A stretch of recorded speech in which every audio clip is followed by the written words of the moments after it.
আপনি ড্রাইভিংই শিখেননি, অথচ আসছেন ড্রাইভিং লাইসেন্স করাতে। জি, ব্যাপারটা চমৎকার না? মোটেও চমৎকার না। আপনাকে আমি ড্রাইভিং লাইসেন্স কেন দিব? কারণ আমি নিতে চাচ্ছি। মামার বাড়ির আবদার নাকি যে চাইলেই দেওয়া যাবে? না, মামার বাড়ির আবদার না, নানার বাড়ির আবদার। মানে আমি চাচ্ছিলাম আপনি যদি আমাকে ড্রাইভিং লাইসেন্সটা দেন, তাহলে আমি সারা বাংলাদেশ আমার নিজের গাড়ি নিয়ে একটু ঘুরে বেড়াতাম। আমার আবার ঘোরাঘুরির অনেক শখ, টুরিস্ট প্রকৃতির মানুষ আমি। আমার ঘোরাঘুরি করতে খুব ভালো লাগে। আপনার ভালো লাগে না? লাইসেন্স করাতে গেলে তো পরীক্ষা দিতে হবে। পরীক্ষা দিতে হবে? সেটা আপনি দিতে পারবেন? পরীক্ষা তো দিতে পারবো না। তো কিভাবে হবে? কিভাবে হবে? আরে আজব লোক তো আপনি। পরীক্ষা দিতে পারবেন না, লাইসেন্স হবে কিভাবে? আমি চাচ্ছিলাম কি, ড্রাইভিং লাইসেন্সটা যদি টেস্ট ছাড়াই কোনো রকম ভাবে দিয়ে দেয়া যায়, তাহলে সেভাবেই আর কি নিতে যাচ্ছিলাম। কোনোভাবে দিয়ে দেওয়া যায়? কিভাবে দিব? সবকিছুরই তো একটা নিয়ম কানুন আছে নাকি? জি, সবকিছু তো একটা নিয়ম কানুন থাকবে, কিন্তু যে জিনিসের নিয়ম আছে সেই নিয়মটা আবার ভাঙারও একটা নিয়ম আছে।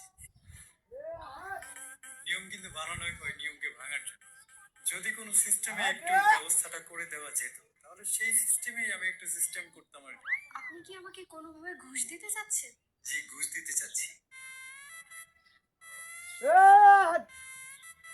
আমার বলতে ও ড্রাইভিং এর ড জানে না, তারপরেও ওনাকে 5,500 টাকা দিয়ে ড্রাইভিং লাইসেন্স করিয়ে নিয়েছে। তো আমিও ভাবলাম 5,500 টাকা, তার উপরে আরো খুশি হয়ে 500 টাকা না হয় দিলাম, 6,000 টাকা পকেটে নিয়ে চলে আসছি। যদি একটা সিস্টেম করে দেওয়া যায় আর কি। আপনি কি জানেন যে আপনার এই কথার জন্য আপনার নামে মামলা হতে পারে? না, সেটা তো বুঝতে পারি নাই।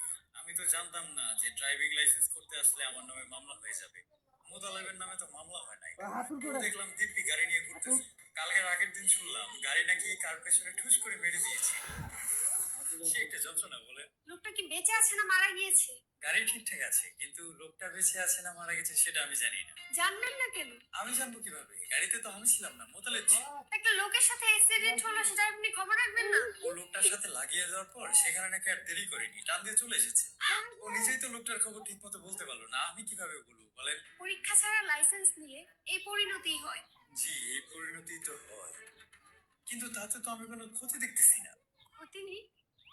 একটা মানুষের কত বড় ক্ষতি হয়ে গেল, আর আপনি বলতেছেন ক্ষতি নেই? ক্ষতি হলে হবে আরেকজনের, আমার তো আর কিছু হবে না। আমি তো গাড়ির ভেতরে থাকবো, যে বাইরে থাকবে সে বুঝুক কেমন লাগে। এখানে তো আমার আর কিছু করার নেই।